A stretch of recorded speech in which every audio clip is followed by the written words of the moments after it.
오늘 봉독할 말씀을 가지고 성경 하나님의 말씀이라는 제목으로 말씀을 나누도록 하겠습니다. 목회자가 된 이후에 중요한 예식에 참여를 하거나 중요한 예식을 집전하는 경우들이 있습니다. 그것은 바로 장례식입니다. 그런데 간혹 장례식을 집례하다 보면 여러 가지 모습들을 보게 됩니다. 우시는 분들도 계시고 또 어떤 가정에서는 천국 갔음을 확신하면서 굉장히 기쁨과 감사로 드리는 장례식도 있더라고요.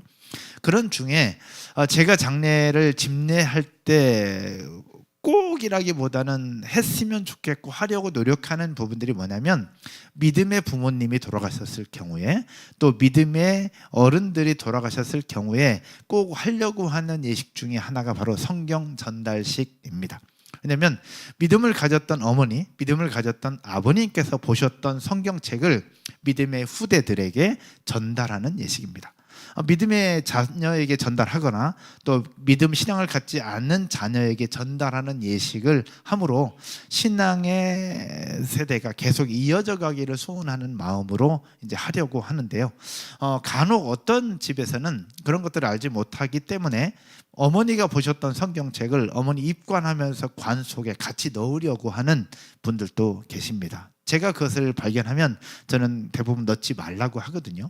어머니가 보셨던 소중한 유품이긴 하지만 관 속에 넣는다고 그게 무슨 의미가 있겠냐라는 거죠. 그래서 오히려 어머니가 보셨던 손때 묻은 성경, 눈물 뿌린 성경, 그리고 그 속에서 기도하셨던 그 성경을 자녀 아들이나 딸, 또 후대들, 손주들에게 전달함으로 말미암아 부모님이 가졌던 신앙을 계속 이어주는 것이 무엇보다 중요하다라는 생각을 하게 되는 것이죠.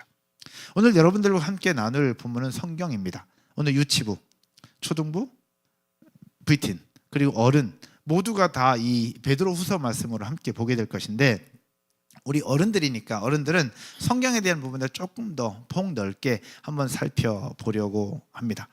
전 세대가 살펴볼 이 성경은 성령의 감동하심을 받은 사람들 중에 46명이라고 신학자들은 얘기합니다. 46명의 사람들이 하나님께 받아서 말하고 기록한 성경에 대한 이야기를 오늘 전 세대가 함께 나누게 될 겁니다. 특별히 오늘 보게 될 본문은 베드로 전서와 베드로 후서 말씀을 배경으로 하고 있는데, 베드로와 전서와 베드로 후서는 베드로가 성도들에게 쓴 편지입니다. 베드로가 어디서 썼느냐? 로마 감옥에 갇혀서 순교당하기 전에 쓴 기록입니다. 그래서 시대적으로 보면 AD 64년에서 AD 68년 사이쯤이었을 거다라고 추정을 하고 있습니다. 왜냐하면 베드로가 로마 감옥에 갇혀서 순교하기 전 과정이에요. 근데 성경의 앞뒤 문맥을 잘 살펴보면 아마도 베드로가 죽음을 앞두고 있었음을 알고 있었을 그때였다라고 추정을 하고 있습니다. 그래서 AD 64년에서 68년 정도라고 추정을 하고 있습니다. 그러면 오늘 볼 때 베드로가 어디에서 성경을 지금 쓰고 있는 것일까? 베드로가 어디에서 성경을 쓰고 있는 것일까? 14절에 이렇게 기록을 하고 있어요. 장막을 벗어날 것이 임박한 줄을 알미라 라고요. 장막을 벗어날 것이 임박할 줄을 알미라. 장막이라고 하는 것은 우리가 생각하는 천막입니다. 천막. 그러면 지금 베드로가 캠핑 중에 있는 걸까? 그건 아닐 거라는 거죠. 그럼 베드로가 분명히 지금 로마 감옥에 있을 건데 장막을 벗어날 줄을 알미라라고 얘기를 하고 있다는 거죠. 그럼 이 베드로가 얘기하는 장막은 무엇을 이야기하는 것일까를 살펴볼 필요가 있습니다. 장막은. 그래서 공동번역 성경과 NIV 영어 번역 성경을 살펴봤더니 이렇게 설명을 하고 있더라고요. 공동번역 성경은 내가 이 세상에 살아있는 동안은, 장막이라는 표현 대신에 이렇게 설명하고 있는 거예요. 내가 이 세상에 살아있는 동안. 그리고 NIV 영어 번역 성경에서는 이렇게 기록을 합니다. 내가 이 육신의 장막에 살고 있는 동안은. 무엇을 얘기하는 거냐? 장막은 기본적으로 천막을 이야기를 하고 있는 겁니다. 이동할 때 치는 간이형 텐트. 그러나 이 단어가 성경의 신약 성경에 사용되는 경우가 총 3번 있는데 3번 중에 사도행전 외에 나머지 2번은 곧 지상에서의 삶, 육체적인 모습들을 이야기를 하고 있더라고요. 정리해보면 이렇습니다. 베드로가 얘기하고 있는 장막은 자신의 육체를 의미하는 것이고, 이제는 자신의 육체적인 삶을 마감할 때가 되었다라고 얘기를 하고 있는 것이죠. 그래서 이 베드로는 자신이 이제 죽을 날이 가까이 있다라는 생각들을 알고 있으면서 죽기 임박해서 자기 사랑하는 성도들에게 그리고 자기 제자들에게 꼭 하고 싶은 유언을 하고 있는 거예요. 유언을 하고 있는 거예요. 죽기 직전에 자기 죽음이 얼마 남지 않았다는 사실들을 알면서 자기 제자들에게, 자기 성도들에게 진짜 중요한 몇 가지를 지금 이야기를 하고 있는 거예요. 그것을 오늘 여러분들과 나눌 것인데, 그것이 오늘 베드로 후서 1장 후반부에 기록되어 있는 말씀인데, 이 말씀을 가지고 오늘 이 시대를 살고 있는 우리들은 무엇을 알아야 되고 무엇을 깨달아야 될 것이냐, 몇 가지만 한번 살펴보려고 합니다. 첫 번째는요, 따라서 한번 해보겠습니다. 하나님의 말씀은 생각나야 한다. 하나님의 말씀은 생각나야 한다라는 거예요. 조금 전에 말씀드렸던 것처럼 베드로는 자신의 죽음이 가까이 왔음을 알고 있었습니다. 그러면서 계속해서 반복적으로 강조하는 단어가 있는데, 그것이 바로 무엇이냐? 생각나게 하려 함이라 였습니다. 생각나게 하려 함이라. 오늘 우리는 19절부터 봤는데 앞에 13절부터 쭉 원래는 봐야 돼요. 그런데 시간 관계상 19절부터 봤는데 13절 보면 그 12절부터 기록을 하고 있습니다. 한번 볼게요. 12절의 말씀에 그러므로 너희가 이것을 알고 이미 있는 진리에 서 있으나, 노란 것이 여러분 읽을까요? 내가 항상 너희에게 뭐하게? 생각나게 하려 하노라. 내가 항상 너희에게 생각나게 하려 하노라. 뭐가 생각나게 하는 걸까? 13절도 함께 보겠습니다. 온라인으로 예배하시는 분들 함께 읽을게요. 내가 이 장막에 있을 동안에 너희를 일깨워 생각나게 함이 옳은 줄로 여기노니. 장막에 있을 동안 너희를 일깨워 생각나게 하는 것이 옳은 것 같다. 그러면서 15절 한 절 더 보겠습니다. 여러분이 한번 읽을게요. 내가 힘써 너희로 하여금 내가 떠난 후에라도 어느 때나 이런 것을 생각나게 하려 하노라. 여러분 아시죠? 선생님들 많이 계시니까 계속 반복하고 있다는 건 뭘 얘기하는 거예요? 중요하다는 얘기잖아요. 그러면 베드로가 얘기하는 생각나게 하고 싶었던 게 과연 뭘까? 이런 거예요. 뭐가 있길래 자꾸 생각나게 하려고 하는 것일까? 너희가 생각했으면 좋겠다, 생각나게 하려 한다, 이 얘기를 계속 반복하고 있는 겁니다. 우리가 조금 전에 읽었던 것처럼 성경은 사사로이 풀 것이 아니라고 말씀하고 있잖아요. 그래서 성경은 무엇으로 풀어야 되느냐? 따라서 한번 할까요? 성경은 성경으로 풀 때 가장 정확하다. 성경은 성경으로 풀 때 가장 정확하다. 그래서 성경은 사사로이 풀 것이 아니라 하나님의 말씀으로 찾아보는 것이 제일 정확한데, 신약과 구약을 연결하는 성경을 관주 성경이라고 얘기합니다. 제자훈련 할 때는 제자훈련에서 말씀 부분 배울 때 함께 배우게 되는데, 이 관주 성경이라는 부분들로 살펴보면서 이 오늘은 베드로후서는 신약 성경이잖아요. 신약 성경과 연결된 구약 성경 중에서 신명기 말씀을 함께 한번 좀 살펴보면 이 말씀 전체적인 맥락을 이해할 수 있습니다. 신명기 말씀은 의미가 이렇습니다. 하나님의 말씀을 다시 기록한 책이라고 하는 것이 신명기입니다. 그 다음에 하나님의 명령, 기록한 기. 그래서 신명기 말씀은 하나님의 명령을 다시 기록한 책이 신명기인데, 신명기 말씀 중에서 한 절만 딱 고르라고 한다면 그 말씀 뭐냐? 신명기 8장 3절입니다. 신명기 8장 3절 혹시 여러분 아십니까? 신명기 8장 3절이 어떤 구절인지. 이걸 알면 저랑 자리 바꿔서 함께 하면 좋겠죠. 신명기 8장 3절. 근데 제가 얘기하면 여러분들 알 거예요. 한번 보여주시죠. 신명기 8장 3절이 어떤 말씀인지 아실 겁니다. 같이 읽을까요? 사람이 떡으로만 살 것이 아니요 여호와의 입에서 나오는 모든 말씀으로 사는 줄을 네가 알게 하려 하심이라. 아멘. 알고 있는 말씀이죠. 이 말씀이 왜 우리가 알까요? 왜 유명할까요? 맞습니다. 예수님께서 광야 40일 금식을 마치고 나서 사단에게 시험을 당할 때 사단의 유혹을 물리치면서 인용하셨던 구절이 이 말씀이었습니다. 사람이 떡으로만 살 것이 아니요 여호와의 입에서 나오는 모든 말씀으로 살 것이니라 라고 말씀하셨던 구절이 바로 신명기 8장 3절의 말씀이었던 거죠. 그런데 이 말씀의 배경이 어딘지 아십니까? 신명기 말씀에서 나오는 이 말씀의 배경이 출애굽기에서부터 시작됩니다. 출애굽기 16장을 배경으로 하고 있는데 16장 이전에 14장에서 무슨 사건이 일어나냐? 홍해를 건넌 사건이 나와요. 홍해를 건너요. 그리고 난 15장에 홍해를 건넌 사건, 하나님의 구원을 이루신 사건에 대해서 하나님을 찬양하는 내용이 출애굽기 15장에서 나와요. 그러면 홍해를 건넜죠. 하나님을 찬양했죠. 그럼 은혜의 고백들, 감사의 고백들이 계속 넘쳤으면 좋겠는데 16장으로 넘어가면서 백성들의 불평이 또 시작됩니다. 근데 백성들의 불평이 뭐가 시작되느냐? 이러려고 우리를 여기서 데리고 나왔냐? 먹을 것도 없다. 생활도 불편하다. 왜 우리를 데리고 와서 광야에서 또 죽게 하려느냐고 모세를 향해서 이 백성들이 또 불평해요. 그러면서 먹을 것이 없다. 우리에게 먹을 걸 달라라고 요구하는 백성들에게 하나님이 응답을 주시는데 응답해서 주신 그 내용이 바로 뭐냐? 만나입니다. 그때부터 하나님이 만나를 주시고 40년이라는 10월 동안 만나를 매일같이 주십니다. 그리고 6일째 되는 날에는 얼마치 줘요? 이틀치를 주죠. 안식일 날 거둘 것까지.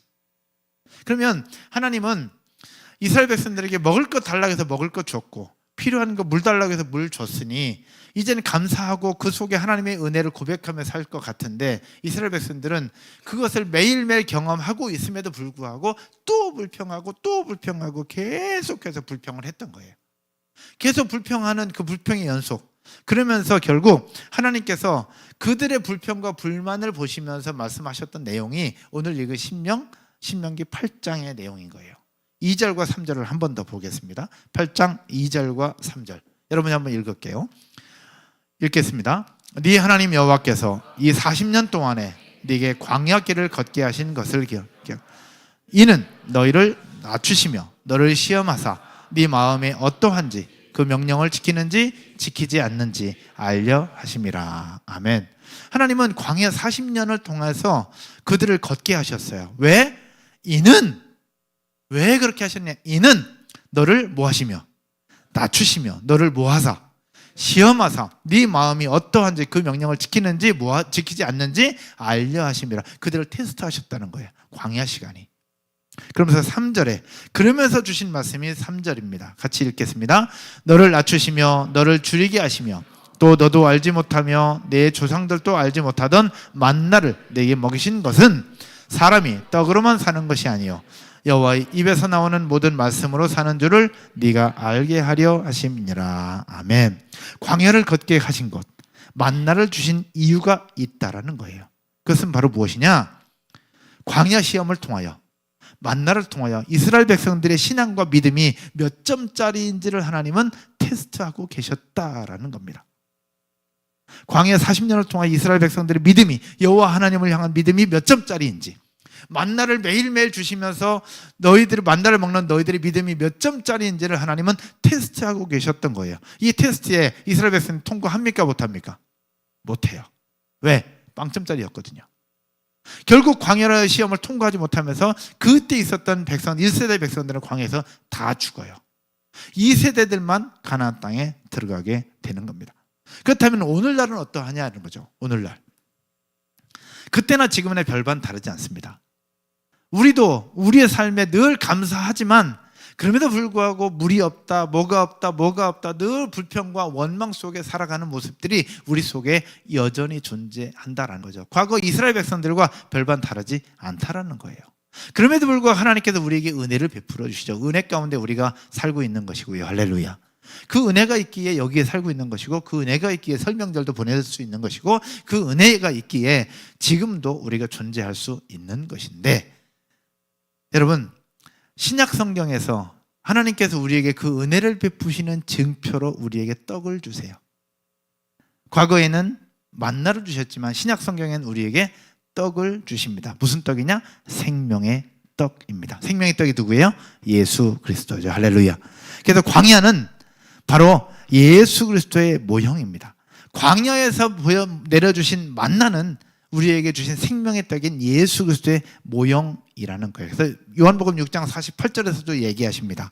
예수께서 내가 곧 생명의 떡이니라 라고요. 여기서 잠깐 여러분 예수님께서 떡집에서 태어나신 걸 혹시 아십니까?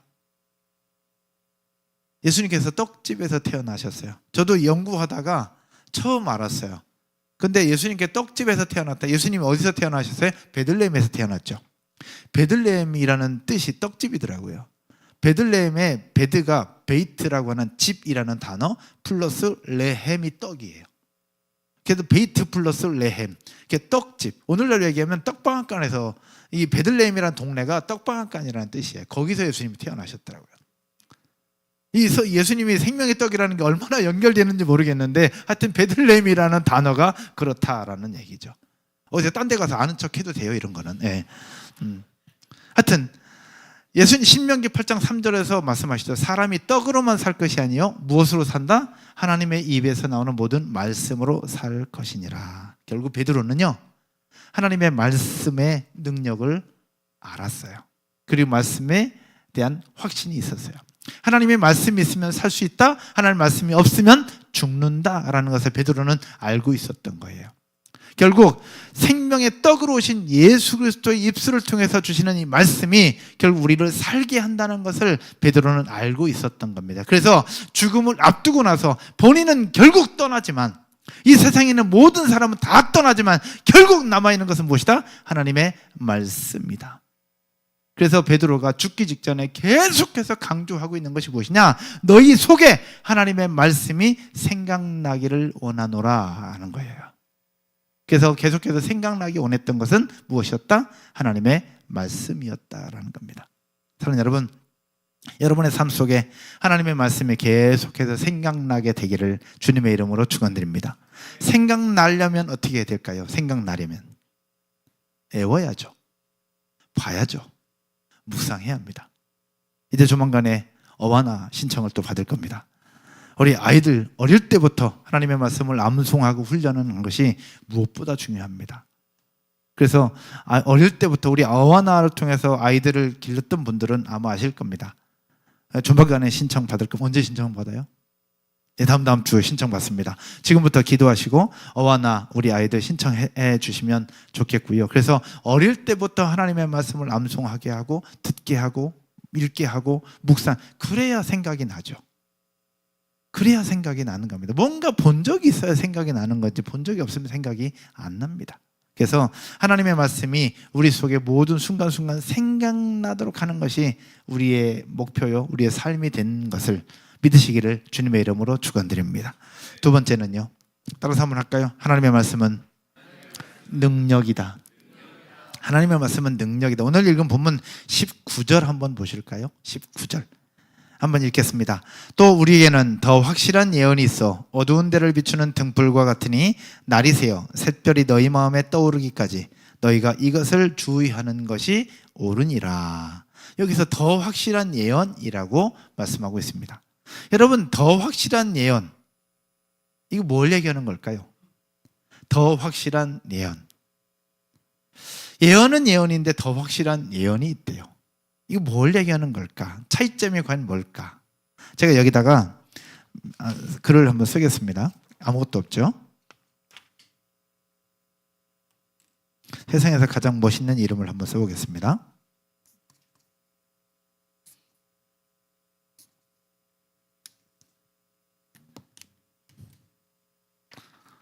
뭐라고 썼을까요?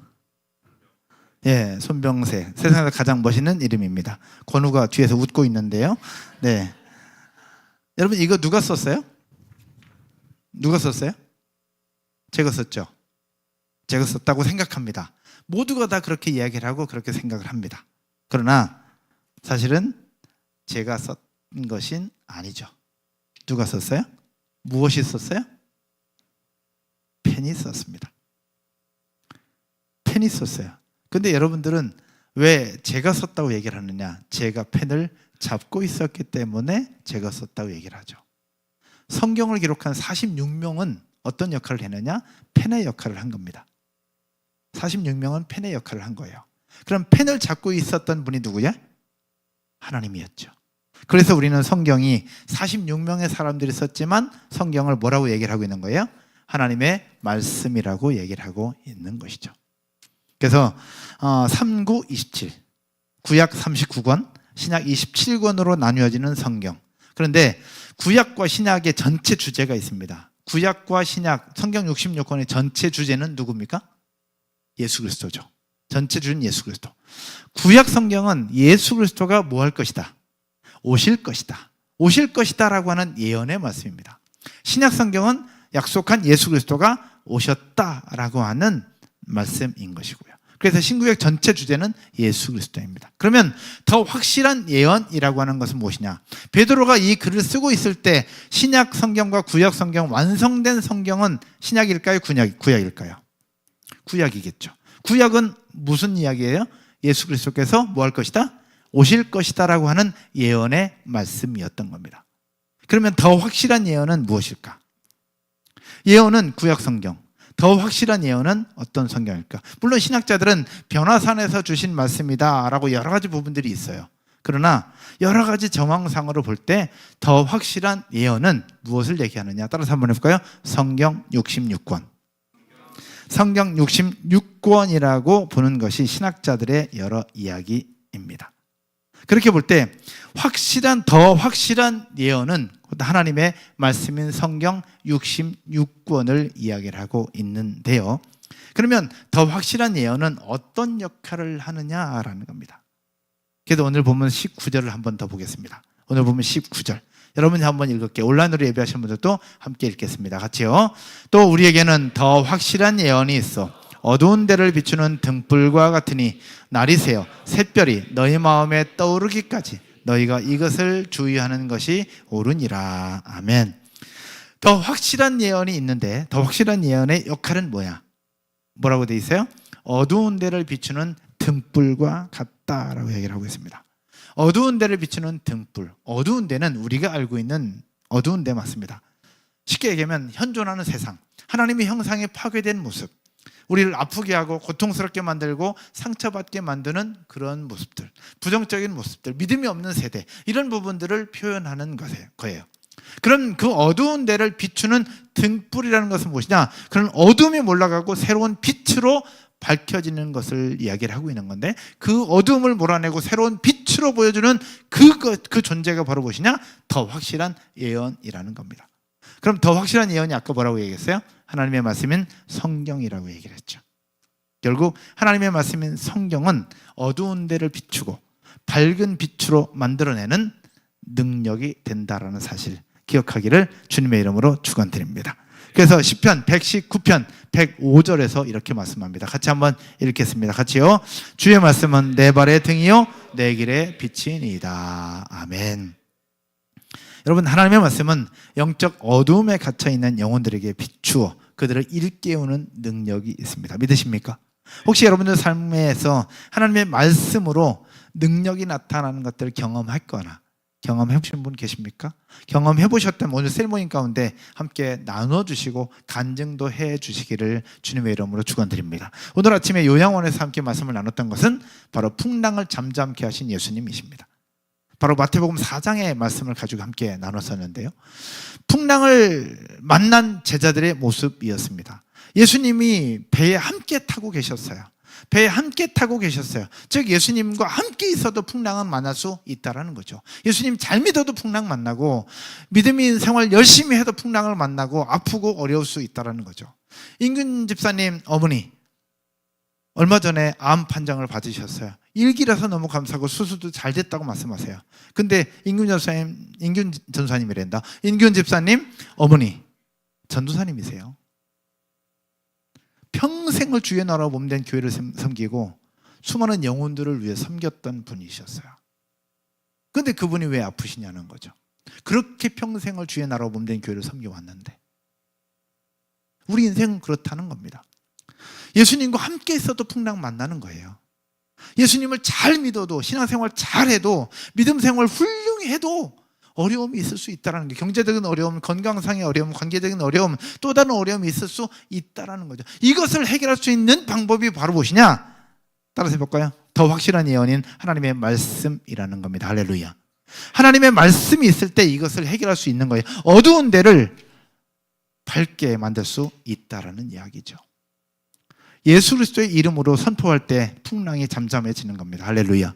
예수 그리스도의 이름으로 선포할 때 질병이 치유되는 것이고요. 예수 그리스도의 이름으로 선포할 때, 하나님의 말씀으로 선포될 때 소경이 눈을 뜨게 되는 것이고 안진뱅이가 일어나게 되는 것이고 귀머거리에 귀가 열리는 하나님의 능력, 이것이 바로 더 확실한 하나님의 말씀은 능력이다라는 사실입니다. 이것을 경험하고 이것을 누리게 되기를 주님의 이름으로 축복합니다. 이것이 우리 삶에 있을 때 필요한 거예요. 오늘 초등부에서도 유치부에서도 VTN에서도 함께 나눌 것이 하나님의 말씀입니다. 하나님의 말씀은 성령의 감동하심을 입은 사람들로 기록된 성경이라는 건데, 성경을 그냥 머릿속에서만 알 것이 아니라 이 머리에서 아는 것을 넘어 이 말씀 우리 삶의 능력이 되어 나타날 때 이게 파워가 생기는 것 아니겠습니까? 이 하나님의 말씀 우리 속에 생각남으로 말미암아 말씀이 능력으로 나타나 우리의 삶을 관통하고 삶에 놀라운 하나님의 영광과 역사를 나타내는 주인공이 되기를 주님의 이름으로 축원드립니다. 축원드립니다. 말씀의 결론을 맺으면서요, 과거 청년부를 섬기던 시절이었습니다. 과거 청년부를 섬기고 있을 때에 청년들을 데리고 태국으로 단기 선교를 가야 했습니다. 제가 담당 사역자였기 때문에 그때 당시 청년들 한 20명 데리고 태국에 있는 치앙마이, 태국 북부에 있는 치앙마이로 선교를 떠나야 했습니다. 그런데 과거에 갔던 분들의 이야기를 들으니 그것은 굉장히 험한 밀림지였다는 거예요. 그리고 강행군을 해야 되고 또 삶이 그렇게 좋은 환경이 아니었다는 거예요. 비도 많이 오죠. 그런데 우리를 더 무섭게 했다는 것은 무엇이냐? 온갖 뱀들이 나타난다는 것이고, 또 하나 산족들, 밀림지역이기 때문에 거머리가 있는데요, 거머리가 날아다닌다는 이야기를 들었어요. 제가. 여러분, 거머리가 날아다닌다는 얘기를 들어본 적 있으십니까? 과연 그게 가능한가? 근데 먼저 갔던 분들이 하나같이 했던 얘기가 온갖 해충들도 많고 거머리가 날아다니면서 우리 몸에 피를 빨아먹는다는 얘기를 들으면서 이게 과연 맞아? 라는 생각과 함께 또 두려움과 염려가 몰려왔어요. 근데 가서 보니 실제로 거머리가 날아다닙니다. 거머리가 날개 달려서 날아다니는 게 아니라 거머리가 나무를 타고 올라가서 나무 중간에 있다가 사람들이 지나가면 사람들을 이렇게 뛰는 거예요. 그럼 우리 몸에 목에도 붙고 팔에도 붙고 다리에도 붙고, 원래 거머리는 밑에서부터 올라오는 거잖아요. 근데 나무 위에 있다가 이렇게 뛰면서 우리 몸에 붙는 거예요. 그런 부분들을 실제 경험했어요. 그런데 그러다 보니까 이 생전 처음 단기 선교를 가는데 청년들 20명을 인솔해야 되는 두려움과 불안함이 제 속에 꽉 차 있었던 거예요. 그렇다고 사역자라는 이름으로 누구한테 이런 두려움과 염려를 얘기할 수도 없는 것이고, 제가 불안해하면 청년들은 더 불안해할 수 있으니 그냥 저 혼자 불안함과 두려움 가지고 있을 때 하나님께 저에게 주셨던 마음이 뭐였느냐? 기도하는 거였어요. 그래서 지금 기쁨의 동산교회 자리인 기쁨의 동산교회 그 자리 2층에서 제가 21일, 지금 다니엘 기도회 하는 21일이라는 시간을 작정을 하고 교회 예배당 2층 한 자리에서 제가 21일 동안 철야하면서 기도했던 적이 있습니다. 근데 말이 철야지 기도하는 시간보다 잠자는 시간이 훨씬 더 많았거든요. 근데 그때 목사님께서 그 말씀하셨어요. 잠을 자는 시간이 많더라도 기도하려고 하는 마음먹은 그 자체가 이미 60점 먹고 들어간다라고 말씀하시더라고요. 그래서 저는 계속 잤어요. 기도한다고 하면서 계속 잤어. 그래서 초저녁에 기도하다가 계속 자고 아침 새벽 기도 때 일어나서 새벽 기도하고 집에 오고, 그렇게 하여튼 계속 자면서 했는데 20일 되는 동안 그 어떤 것도 없었어요. 사인도 없었고 뭐 평안함도 없었고 아무것도 없었는데 20일째 되는 날로 기억돼요. 새벽 한 2시 반, 한 3시쯤에 번뜩 깼는데, 깼을 때 제 마음속에 딱 생각나는 구절이 있었어요. 성경 구절이. 그게 뭐였냐면 시편 23편 4절 말씀. 내가 사망의 음침한 골짜기로 다닐지라도 해를 두려워하지 않을 것은 주의 지팡이와 막대기가 나를 안위하시나이다. 이 말씀의 생각이 딱 나면서 제 속에 말 그대로 밝은 빛이 쫙 펼쳐지는 것은 그동안 있었던 두려움, 염려, 근심, 그게 싹 사라지는 거였어요. 할렐루야. 오늘 말씀 속에서 더 확실한 예언이 있어. 어두운 데를 비치는 밝은 빛과 같다는 이 말씀이 저한테 확 와닿는 거예요.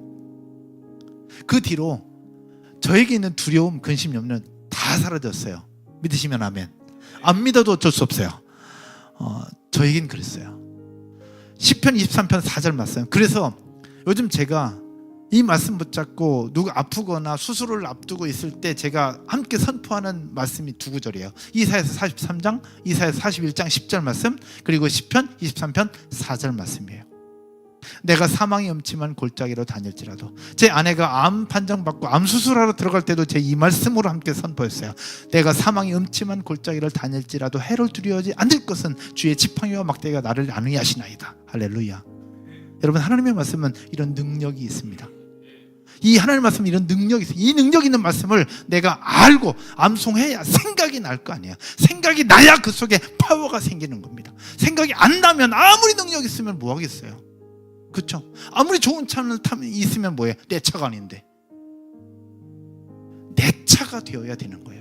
말씀도 내 말씀이 되어야 되는 거예요. 할렐루야. 우리 아이들에게 가르쳐야 되는 것이 이 말씀이 내 말씀이 되도록. 하나님이 엄마 아빠가 만난 하나님 너무 좋은 분인 거 알겠어요. 그러나 내 하나님이 되어야 나에게 능력이 나타나는 거거든요. 내 하나님이 되어야 되고 내 말씀이 되어야 되는 거예요. 여러분, 우리의 삶 속에 내 말씀이 되고 내 하나님이 될 수 있도록 그 말씀을 읽고 묵상하면서 내가 그 능력을 경험할 수 있기를 주님의 이름으로 축원드립니다. 아멘이십니까? 이 시간 같이 한번 찬양 드릴 텐데요. 이 시간 찬양 드릴 때는 예전에 불렀던 찬송가의 고백입니다. 나의 사랑하는 책입니다. 자리에서 한번 일어나서 이 찬양 한번 보면서 함께 고백했으면 좋겠습니다. 나의 사랑하는 책, 나의 사랑하는 책, 비록 헤어졌으나 어머니의 무릎 위에 앉아서 재미있게 듣던 말 그때 일을 지금도 내가 잊지 않고 기억합니다.